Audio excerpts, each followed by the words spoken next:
ಎಲ್ಲರಿಗೂ ನಮಸ್ಕಾರ. Welcome back to my YouTube channel. ನಾವು ಬೆಂಗಳೂರಿನಲ್ಲಿ ನೋಡದೇ ಇರುವಂತಹ ಎಷ್ಟೋ ದೇವಸ್ಥಾನಗಳಿವೆ. ತುಂಬಾ ಹಳೆಯ ದೇವಸ್ಥಾನಗಳು ಬೆಂಗಳೂರಿನಲ್ಲಿ ಇವೆ. ಅವುಗಳಲ್ಲಿ ಒಂದು ಮಾಗಡಿಯಲ್ಲಿರೋ ಶ್ರೀ ಪ್ರಸನ್ನ ಸೋಮೇಶ್ವರ ದೇವಸ್ಥಾನ ತುಂಬ ಚೆನ್ನಾಗಿದೆ ಮತ್ತು ತುಂಬಾ ಮನಸ್ಸಿಗೆ ಒಂದು ರೀತಿ ಶಾಂತಿಯನ್ನು ಕೊಡತಕ್ಕಂತಹ ಒಂದು ವಾತಾವರಣ ಇರತಕ್ಕಂಥ ಒಂದು ದೇವಸ್ಥಾನ ಈ ಪ್ರಸನ್ನ ಸೋಮೇಶ್ವರ ದೇವಸ್ಥಾನ ತುಂಬ ಚೆನ್ನಾಗಿದೆ. ಈ ದೇವಸ್ಥಾನದ ಸುತ್ತಲೂ ಸುಮಾರು 500 ವರ್ಷಗಳಷ್ಟು ಹಳೆಯದಾದಂತಹ ಬಿಲ್ವಪತ್ರ ಮರಗಳು ಇವೆ. ಎಷ್ಟೊಂದು ಹಳೆಯ ಮರ ಅಂತ ಹೇಳ್ಬೋದು. ನೋಡಿ, ತುಂಬಾ ಹಳೆಯದು. 500 ವರ್ಷಗಳಂದರೆ ಸಾಮಾನ್ಯ ಅಲ್ಲ. ಆ ಮರಗಳನ್ನ ನೋಡ್ತಾ ಇದ್ರೇ ಗೊತ್ತಾಗುತ್ತೆ ಎಷ್ಟು ಹಳೆಯದಾಗಿದೆ ಈ ಮರಗಳು ಅಂದ್ಬಿಟ್ಟು. ತುಂಬಾ ಚೆನ್ನಾಗಿರ್ತಕ್ಕಂತಹ ಒಂದು ದೇವಸ್ಥಾನ. ಈ ದೇವಸ್ಥಾನದ ಸುತ್ತಲೂ ಈ ರೀತಿ ಗಾರ್ಡನ್ನ ಮೇಂಟೈನ್ ಮಾಡಿದ್ದಾರೆ. ತುಂಬ ಚೆನ್ನಾಗಿ ಗಿಡಗಳನ್ನೆಲ್ಲನೂ ಒಂದು ಶೇಪಲ್ಲಿ ಕಟ್ ಮಾಡಿ ಅವುಗಳ ಆಕಾರವನ್ನು ಅದಕ್ಕೊಂದು ಆಕಾರವನ್ನು ಕೊಟ್ಟಿದ್ದಾರೆ. ಎಲ್ಲೂ ಒಂದು ಚೂರು ಕಸ ಇಲ್ಲ. ಪ್ರತಿಯೊಂದರಲ್ಲೂ ನಾವು ಒಂದು ಕಲಾತ್ಮಕತೆಯನ್ನು ಕಾಣಬಹುದು. ಗಿಡಗಳಲ್ಲಿ ತುಂಬಾ ಸುಂದರವಾದಂತಹ ದೇವಸ್ಥಾನ. ಅಷ್ಟೇ ಕ್ಲೀನಾಗಿದೆ. ಒಂದು ಚೂರು ಎಲ್ಲೂ ಸಹ ಯಾವುದೇ ರೀತಿಯ ಕಸ ಕಡ್ಡಿಗಳು ಇಲ್ಲ. ಅಷ್ಟು ಸುಂದರವಾಗಿ ಇದೆ.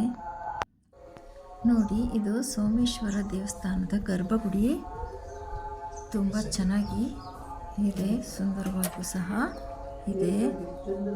ವಾತಾವರಣ ಹೆಸರಿಗೆ ತಕ್ಕ ಹಾಗೆ ಪ್ರಸನ್ನವಾಗಿ ಇದೆ. ನನಗಂತೂ ತುಂಬ ಇಷ್ಟ ಆಯಿತು. ಈ ಸೋಮೇಶ್ವರ ದೇವಸ್ಥಾನದ ಸುತ್ತಲೂ ಇನ್ನೂ ಕೆಲವು ಚಿಕ್ಕ ಚಿಕ್ಕ ಗುಡಿಗಳು ಇವೆ. ನೋಡಿ, ದೇವಸ್ಥಾನದ ಎದುರುಗಡೆ ಬಸವ, ಶಿವ ಇರೋ ಕಡೆ ವೃಷಭ ಇರಲೇಬೇಕಲ್ವಾ. ದೇವಸ್ಥಾನದಿಂದ ಹೊರಗಡೆ ಬಂದರೆ ಕಂಬದಲ್ಲಿ ಕಿವಿ ಕೊಟ್ಟು ಕೇಳಿದ್ರೆ ಶಬ್ದ ಬರತಕ್ಕಂತಹ ಸುಮಾರು ಕಂಬಗಳು ಇಲ್ಲಿ ಇವೆ. ಈ ಕಂಬಗಳನ್ನ ನೋಡಿದಾಗಲೇ ಗೊತ್ತಾಗುತ್ತೆ ಎಷ್ಟು ಹಳೆಯ ದೇವಸ್ಥಾನ ಇದು ಅಂತ. ಇದರ ಬಗ್ಗೆ ವಿವರಣೆಯನ್ನು ಕೊಡುವಂತಹ ಕೆಲವು ಪೋಸ್ಟರ್ಗಳನ್ನು ಸಹ ಅಲ್ಲೆಲ್ಲ ಹಾಕಿದ್ದಾರೆ. ದೇವಸ್ಥಾನದ ಹಿಂಭಾಗದಲ್ಲಿ ಕೆಲವು ಹಸುಗಳನ್ನು ಸಹ ಸಾಕಿಕೊಂಡಿದ್ದಾರೆ.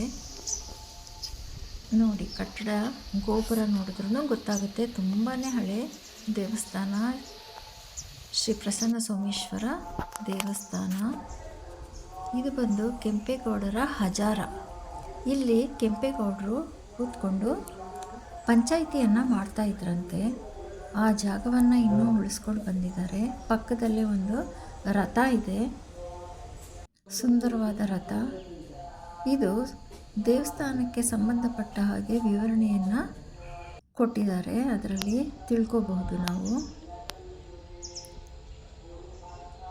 ನೋಡಿ, ಎಷ್ಟೊಂದು ಕ್ಲೀನಾಗಿ ಮೇಂಟೈನ್ ಮಾಡಿದ್ದಾರೆ ದೇವಸ್ಥಾನದಲ್ಲಿ. ಒಳಗಡೆನೂ ಅಷ್ಟೇ, ಹೊರಗಡೆನೂ ಅಷ್ಟೇ. ತುಂಬಾ ನಿಶ್ಶಬ್ದವಾಗಿ ಶಾಂತಿಯುತವಾಗಿ ಇದೆ.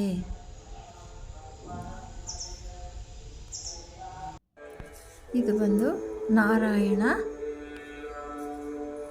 ಗುಡಿ. ತುಂಬಾ ಸುಂದರವಾಗಿ ಇದೆ. ಎಷ್ಟು ಸುಂದರವಾಗಿದೆ ನೋಡಿ ನಾರಾಯಣ ದೇವಸ್ಥಾನ. ಇವೆಲ್ಲನೂ ಪ್ರಸನ್ನ ಸೋಮೇಶ್ವರ ದೇವಸ್ಥಾನದ ಒಳಗಡೆ ಇರತಕ್ಕಂತಹ ಗುಡಿಗಳು. ಹಾಗೆಯೇ ಒಂದು ಅಲ್ಲಿ ಕೆಲವು ಅಮ್ಮನ ದೇವಸ್ಥಾನಗಳು ಸಹ ಇದ್ದಾವೆ. ಸುಂದರವಾಗಿದೆ. ವಿಡಿಯೋ ಇಷ್ಟ ಆದರೆ ಲೈಕ್ ಮಾಡಿ, ಸಬ್ಸ್ಕ್ರೈಬ್ ಮಾಡಿ.